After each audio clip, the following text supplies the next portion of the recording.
What's going on, Fort Worth family? It's FortWorthFabian back with a reaction video to Mr. Nightmare text conversations with disturbing backstories. These are three more text conversations that seem normal on the surface, but have deeper, creepier backstories. So definitely hit that like button, man. Comment, subscribe, hit the notification bell. Follow me on Instagram, Twitter. FortWorthFabian. It's the road to 1,000,000 subscribers, man. I appreciate all the support thus far. We're at 23.5K subs. Man, let's get to 50K as soon as possible, man. Just share the content if you don't mind. Check out everything I got going on in the description as well, and check out my playlist page to get familiarized with all the different forms of reaction content and that I upload on the channel. Basically, like a whole library there for y'all. So, yeah, if you have additional recommendations, put them in the comment section below. We're gonna go ahead and hop into this Mr. Nightmare reaction. Text convos with disturbing stories, man. What are you talking about, Willie?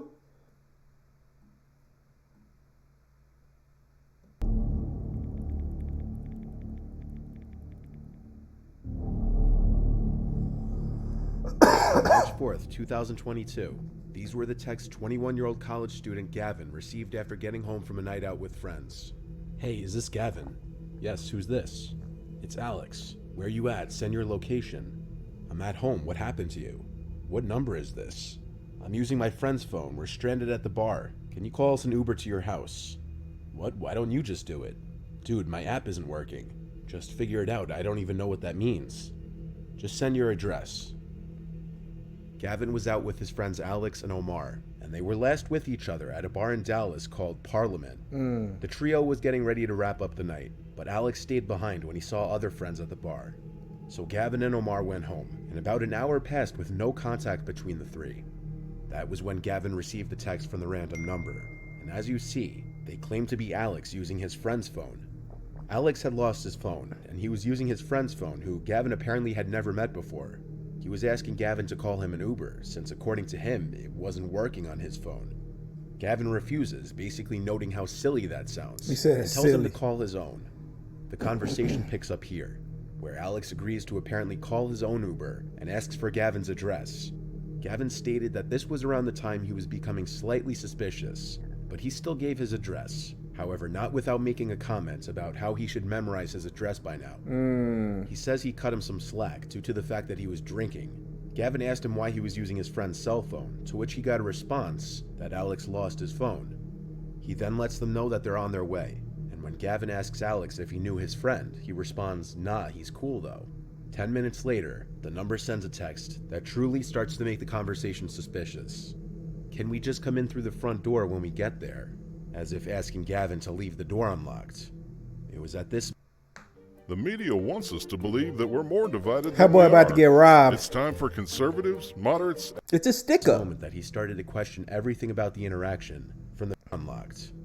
It was at this moment that he started to question everything about the interaction, from the first text being, "Hey, is this Gavin?" to the asking Gavin to call them an Uber, to now the leaving the door unlocked. He tried to call the number, but it rang and went to voicemail. He then tried to text and call Alex's number repeatedly, but it would just keep going to voicemail, and the text would just say delivered. Gavin stopped answering this foreign number now, and called his friend Omar to ask him if he'd heard anything from Alex, to which Omar said he had not.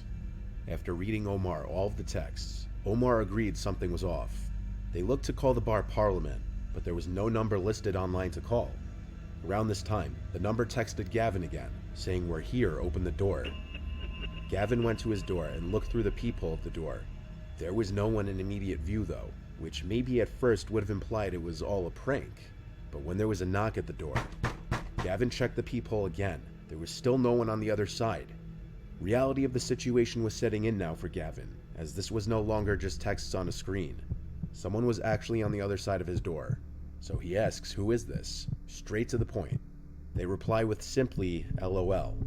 Gavin asks again, "Who is this?" And they reply, "Open the door." So instead of answering again, Gavin calls the police. The knocking persists for a few minutes, in long intervals. Then it stops for good when the person or people on the other end realize Gavin was onto them. Gavin went on to DM one of Alex's friends who he was hanging out with after he and Omar left. And almost instantly, the friend DM'd him back explaining that he, Alex, and their other friend were jumped by a big group of men in the street. They were all badly injured. That was finna kick though. That was finna flock him. Run up in the house, take it all. We got him. Yeah, I mean, he came to his senses finally. You know, he would have got finessed. I'll tell you that right now. Crazy story, crazy story. And went to the hospital. Alex's phone had been stolen, while one of his friend's wallets and phone was stolen. Alex not having a password on his phone meant all of his info and conversations were accessible. Alex's friend helped him in getting his phone locked.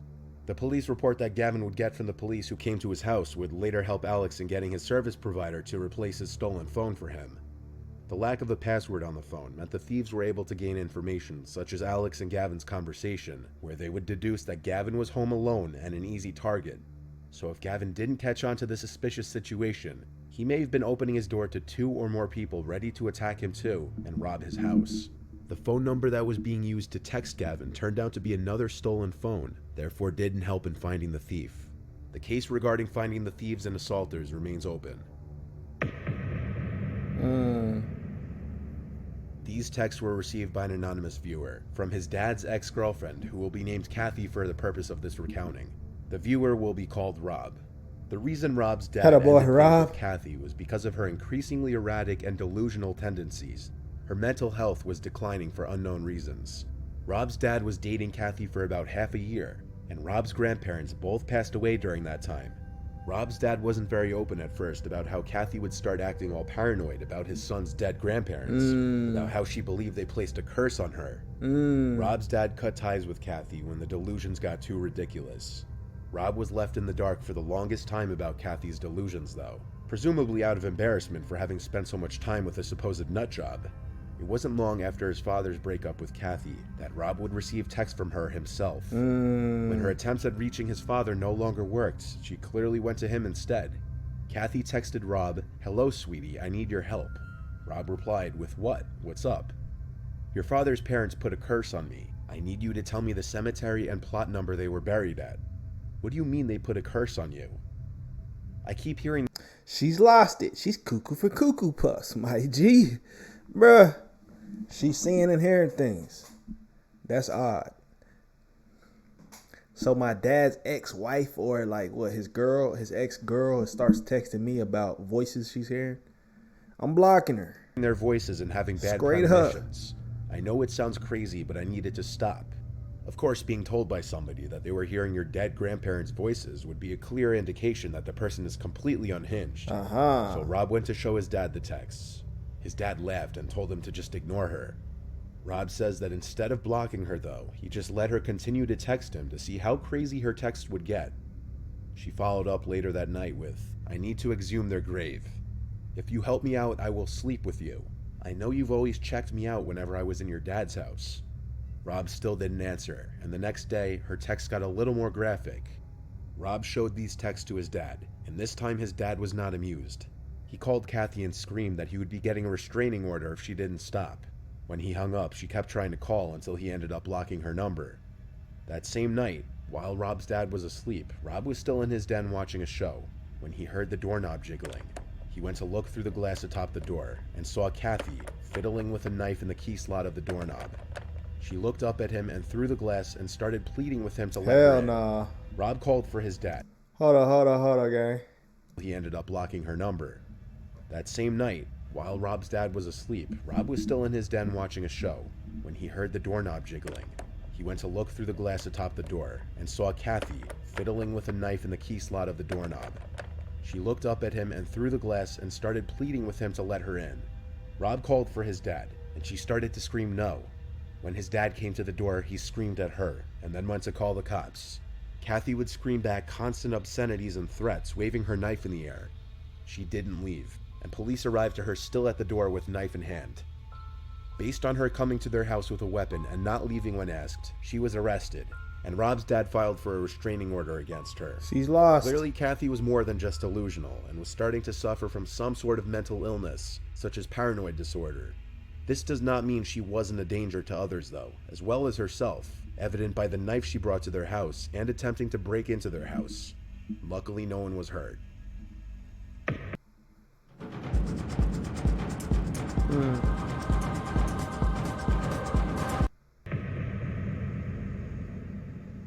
An 18-year-old girl named Leanna, living in Hoboken, New Jersey, was at a local bar with her friend on a Saturday.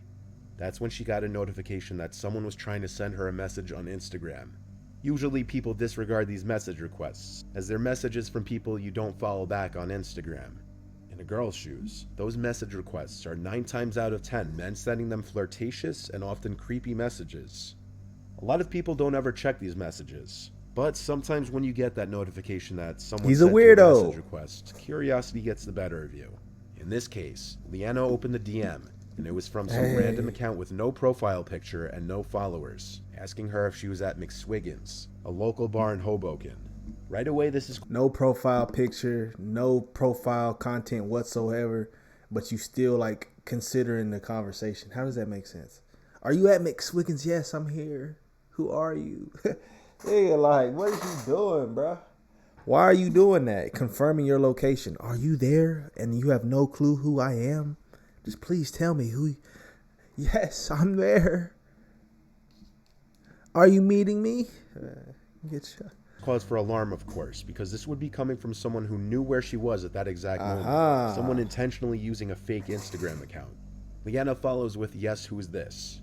You look good in that pink top. Aren't you 18 though? Shouldn't be in a bar.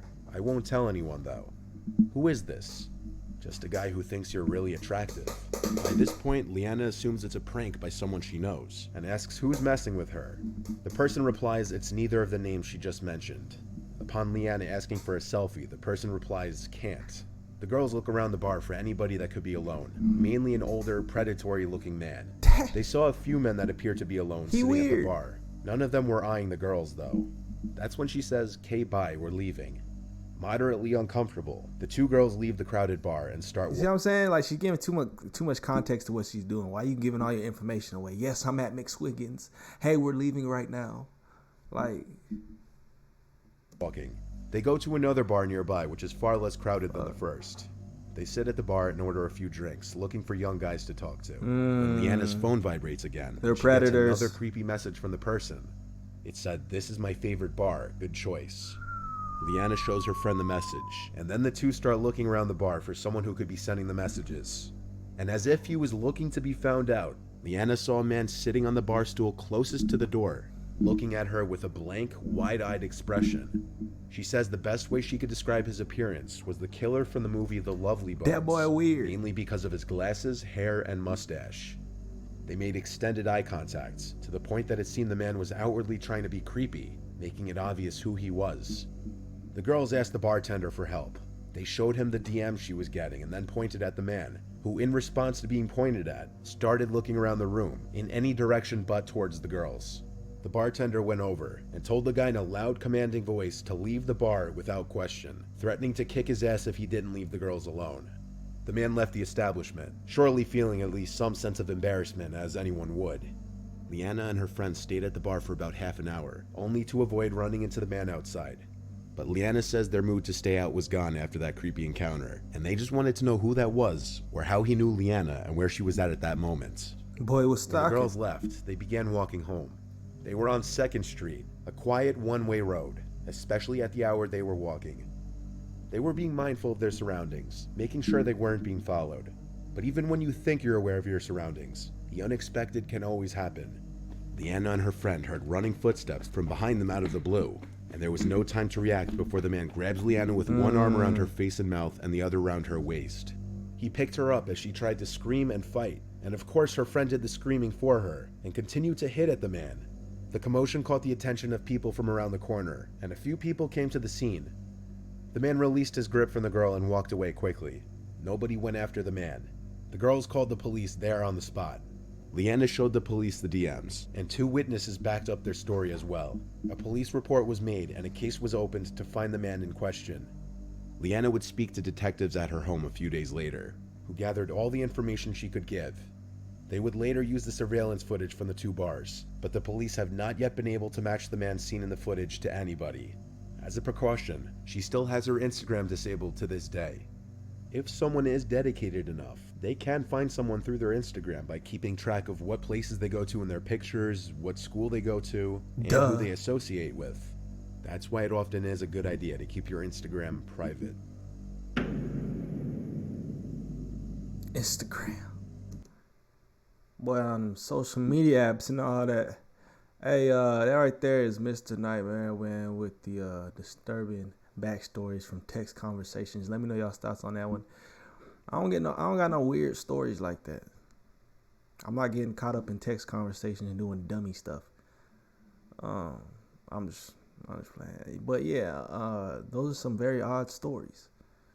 I think the last one, or either the one where they try to get an Uber over to homie's house. Talking about, you gonna leave the door open for us? Are we gonna come in? Nah. All right, like, comment, subscribe. Let me know y'all's thoughts on the video. Check out my playlist page to get familiarized with all my other reaction forms of content, man. Peace, love. We'll catch you guys in the next video. We out of here.